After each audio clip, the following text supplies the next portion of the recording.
eigenlijk wou ik het in het Vlaams doen. Ik heb al in 17 jaar geen Antwerps niet meer kunnen klappen.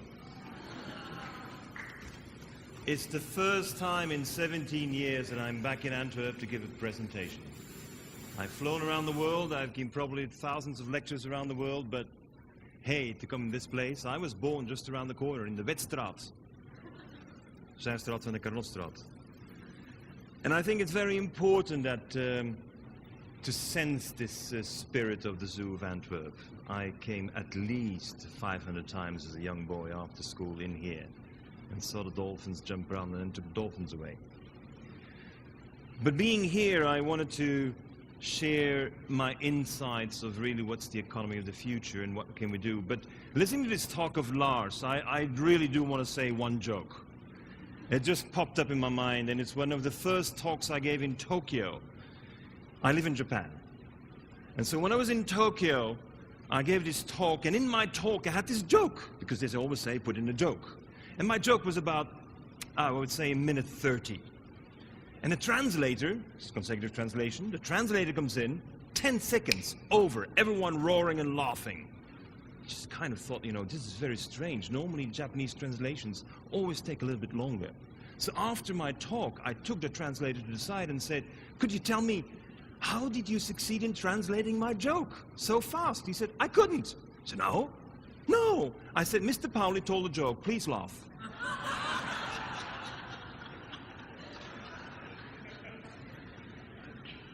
You know, it's absolutely amazing what you come across. Now, I do very few talks these days. I used to do probably 300 a year. I'm doing only 20 a year now. That's it, not more. So this is a chosen one, Christophe, and you're responsible, and I appreciate it. But for me, coming to the zoo in Antwerp, in the Marmerzaal, jongens toch, allee, kom er toch voor terug. I came from South Africa, and I'm off to New York, okay? So this was not exactly a straight road. But some of you may know me from this particular experience, the Ecover factory, Ecover in Malle. I built that factory. And it was an incredible experience. We were everywhere in the news all the time, but then when I went to Indonesia, I really had to ask myself the question, am I really the pioneer of the green business? And I realized I was not. Because I was destroying the habitat of the orangutan, and I realized that already in '93. And it was a shock. It was the brick wall. I hit the brick wall, and I said, how can I clean up the rivers in Europe? While at the same time, I'm destroying the habitat of the orangutan. I went to see my friends at Greenpeace, and they weren't ready to act because all ships of Greenpeace in those days were, using my products. Today, Greenpeace is doing action against the palm oil plantation that are destroying the rainforest. But this allowed me to get back into my own being. Ask myself, if I want to be a pioneer, do I just want to be a pioneer to make money? Or do I want to be the entrepreneur who's going to change the business model, a competitive business model? And I went to live in Japan, and I've lived in Japan since '94. And in Japan, I had a great opportunity to work with 82 scientists full-time. I got a budget of $10 million a year for 3 years in a row. And it's an amazing amount of money for someone who, in those days, didn't even have a PhD. But I got the money, and I got the chance to rethink in '94 for the Kyoto Protocol in '97, what would a new competitive business model be all about? And for me, it's about sustainability. And sustainability is the capacity to respond to the needs of everyone with what you have. Don't make the definition more complex, because that is how ecosystems work. Ecosystems only work with what they have. They never imagine things beyond reason, as we do. And so I started to criticize my own green economy, of which I was part, because I realized that the green energy depends on subsidies, and those organic products cost more money. And that means that if we were ever to succeed, it's going to be for the rich and the few, and not for everyone on this earth. That was my challenge. So I imagined the blue economy, an economy where we innovate, where we generate more cash flow, where we have new jobs, where we build up social capital, and where we deliberately do everything we can to stimulate entrepreneurship. Wake up that entrepreneur in each one of us. That's what we got to do. We got to wake him up, because everyone, as a child, is an entrepreneur. Is discovering, is trying, is testing, is thinking, is dreaming and imagining. So I call it now the blue economy. If you don't like the blue economy, call it green economy 2.0. That's fine with me. I don't have any interest in the label, but what I'm interested in is change things around. Do you remember this famous proverb? If you give a man a fish, he will not be hungry for the day. If you teach him how to fish,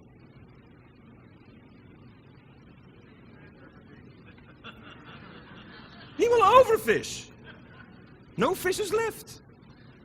Now that's what we have to realize. The wisdom of the past is not going to get us to the future. So what's all this learning all about?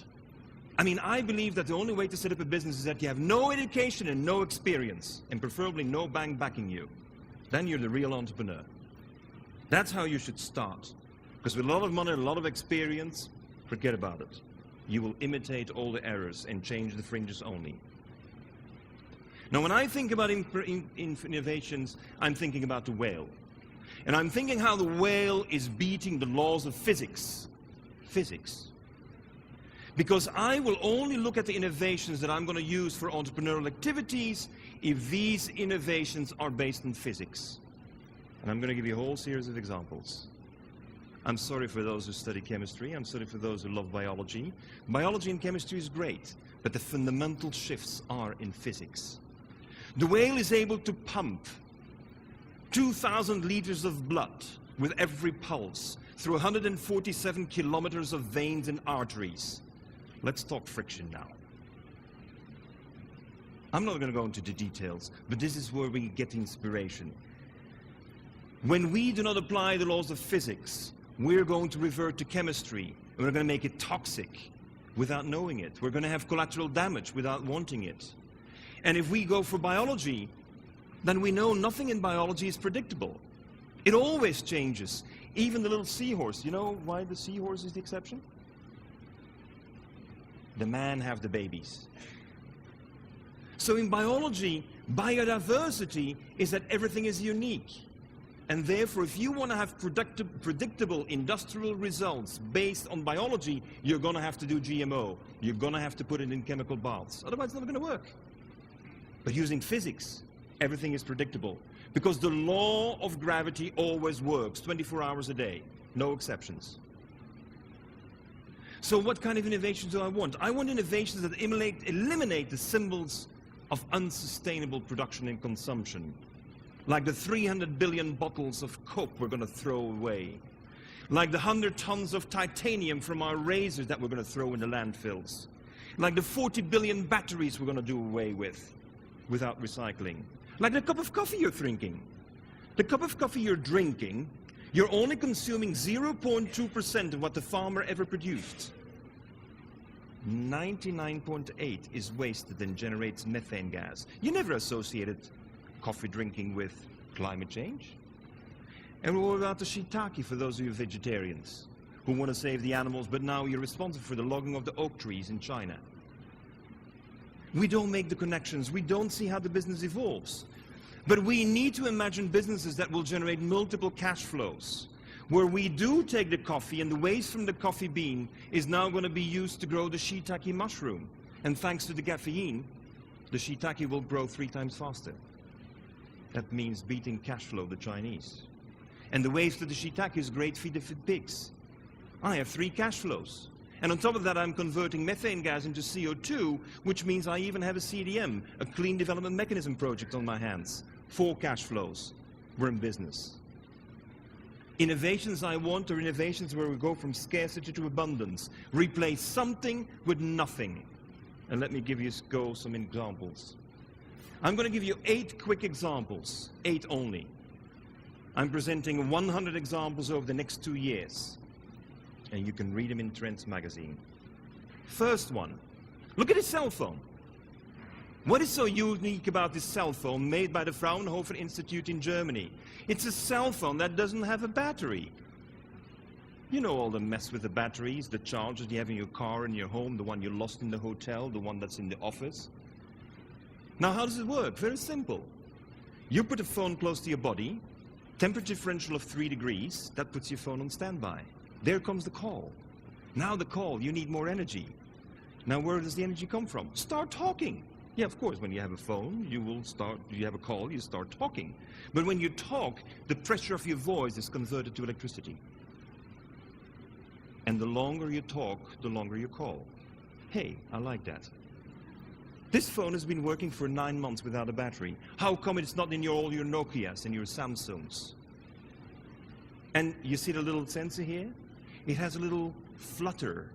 It moves with 6 kilometers an hour wind, and it will power the sensor, which today are consuming 25 billion batteries in the world because we want to have fire security, but all work on batteries which we throw away. This sensor, no batteries, $1.50, it works for 25 years. That's innovation. That's real innovation. That's shifting the chemistry of the battery to the physics that we can apply. And let's go on. Because I would like to look at the reason why the zebra has black and white stripes. I mean, how could I not talk about the zebra being in this zoo?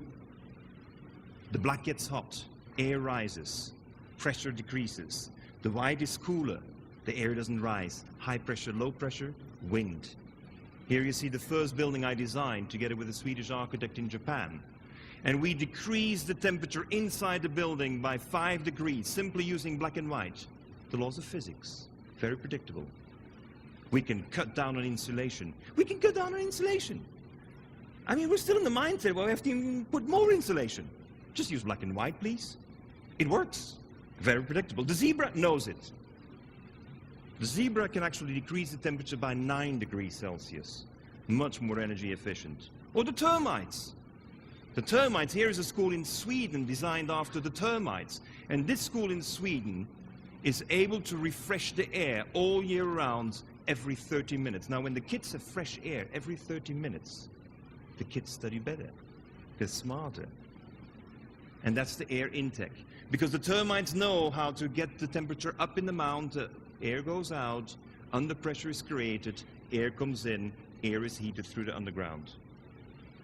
A passive geothermal, no pumps needed, no electricity required. It works predictably, and kids learn better.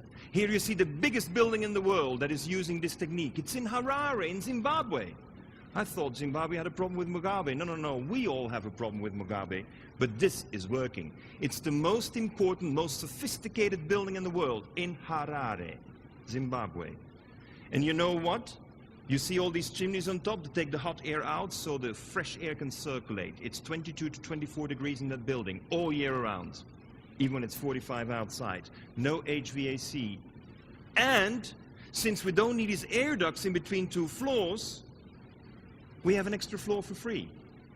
Break-even point goes from 55% to 46%. Banks will give you a lower interest rate. This is business.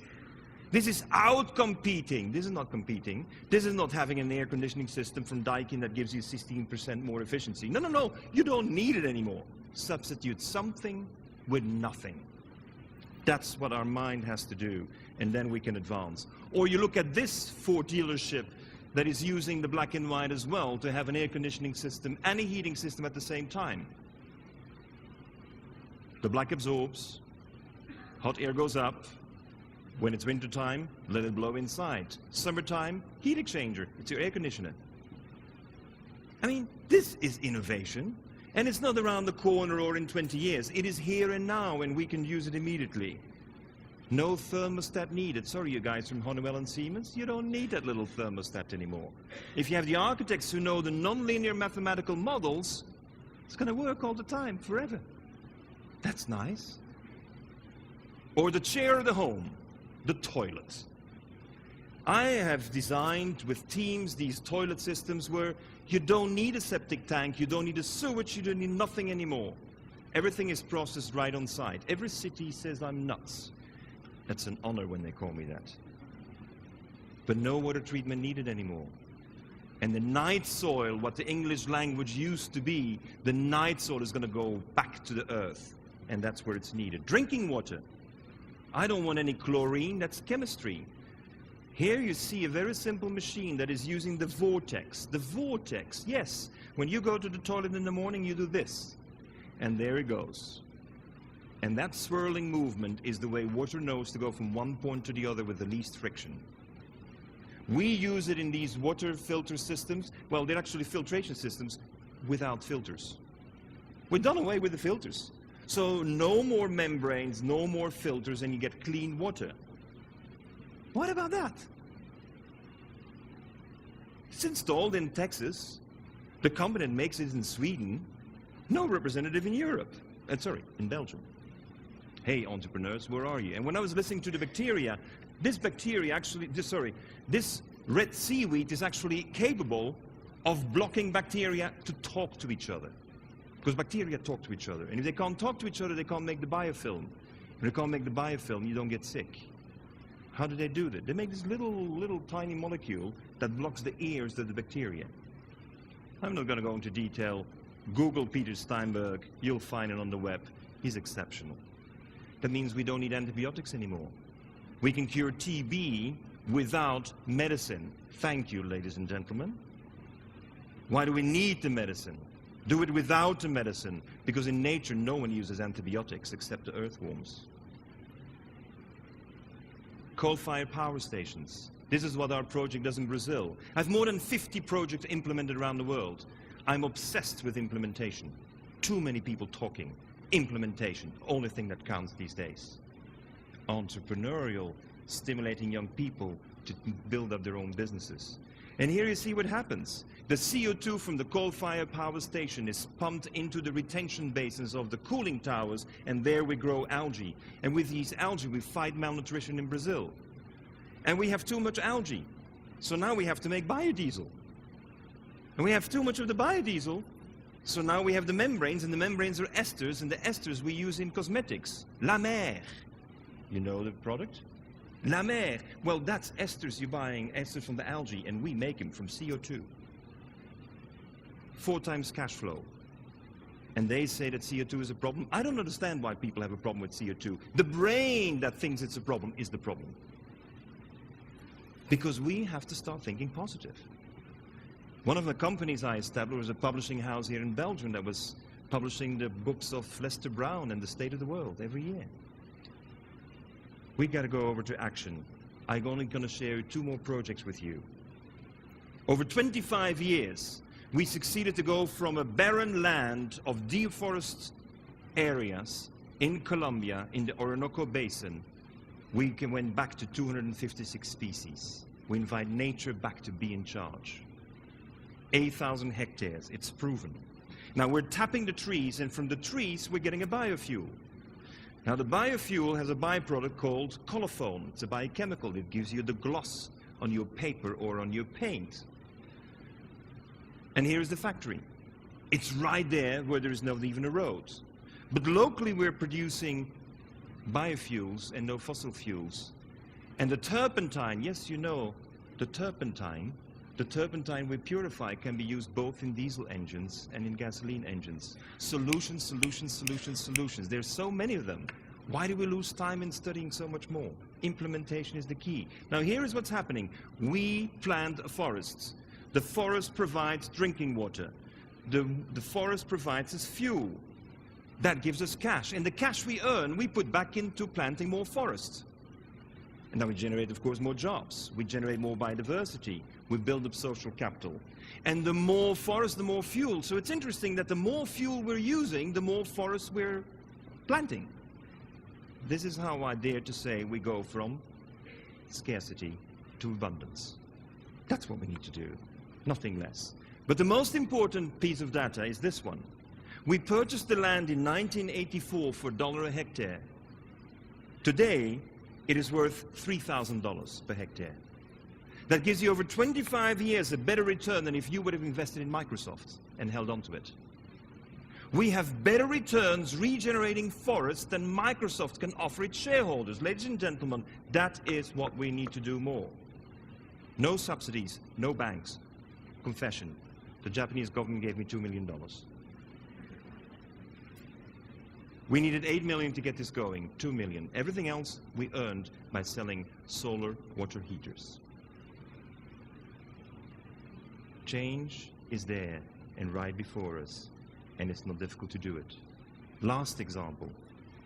Here you see Chido. She's now my daughter. I adopted her. Chido is remarkable. At the age of 7, she lost her mother to AIDS. She never saw her father. Chido learned at the age of 12 how to farm mushrooms on wastes. And here she is at a coffee farm in Chipinge in Zimbabwe. Last year we set out the challenge to relaunch coffee exports from Zimbabwe. In spite of the boycott of the Europeans and in spite of the boycott of the Americans, I just used a little trick. We export it to Johannesburg and we get a certificate of origin from South Africa. Period. Sometimes you got to beat the system. Because let's not forget that before the apple can subject itself to the law of gravity, the apple must defy the law of gravity. So I sometimes have to wake up the apple in us. Sometimes you have to go against the system in order to change the system. And here you see the women that are being trained. And when people are happy and they know they can actually use those wastes from coffee to farm mushrooms and provide food security in Africa, they dance. And dancing is great. Now, what we're doing is we're reaching the unreached. That means we relaunch the export of coffee from Zimbabwe that allows us to provide food security in Zimbabwe, much needed there. That converts agro-waste into a job. And when women have jobs in Zimbabwe, they will not be abused. 98% of all orphans in Zimbabwe are abused by family. Nearly no exceptions. And when women are not abused, then we will have the chance to save the girls from the sex trade. It's time to go beyond organic farming and fair trade. It's time to design business models that actually incorporate the ethics, the social objectives in our cash flow. We're not going to use the money we earn at the end of the day to do something good. No, the business model is designed to do good. We have too much business that does only less bad. Time has come to do more good. So we launched last year in California Chido's blend, her coffee blend, directly. First client, Madonna. It helps, I admit. But what is very important is that we start one by one selling the coffee from Zimbabwe. And last year, 7 containers were sold to the US. And every container has 25 cents to train the women. That's all. The price in the market, the same as any good coffee. I presented this to Nestle, Kraft, and Starbucks, and they said, we can't do this because we're not in the mushroom business. The whole core business mentality was such a straitjacket that they couldn't even imagine them doing it. Fortunately, we talked to Heineken and Douwe Egberts, and they're doing it. With Douwe Egberts in Cameroon and with Heineken using brewery spent grain in Lubumbashi, in the Congo. Cash driven by values. The bigger picture. How much food and how many jobs can we generate if all the coffee waste around the world and all of that what today is just generating methane gas would be reused? 50 million jobs. We can generate 16 million tons of food, only reusing the waste of the coffee that we consume today.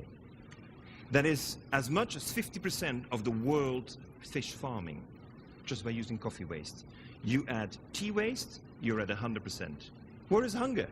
Hunger is in our incapacity to be creative and operate and respond to the basic needs of everyone. That's why we're failing. And because we didn't put in our minds that we're going to change the system around. Do you think you have an anarchist before you? A revolutionary? We've got to change things. We can't continue to live in these air-conditioned atmospheres where we're not succeeding in making the fundamental difference. And with 10% unemployed in Belgium and 40% unemployed youth in Spain, that's a time bomb.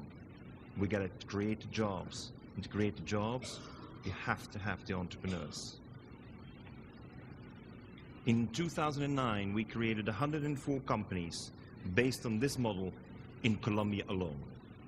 Average investment, $25,000. How realistic is this business model? I go back to my mentor in 1980. who said, "Some dream to escape reality. Others dream to change reality forever." Mr. Honda, founder of Honda. I think that TEDx conferences have to have a very clear goal and a very clear motive.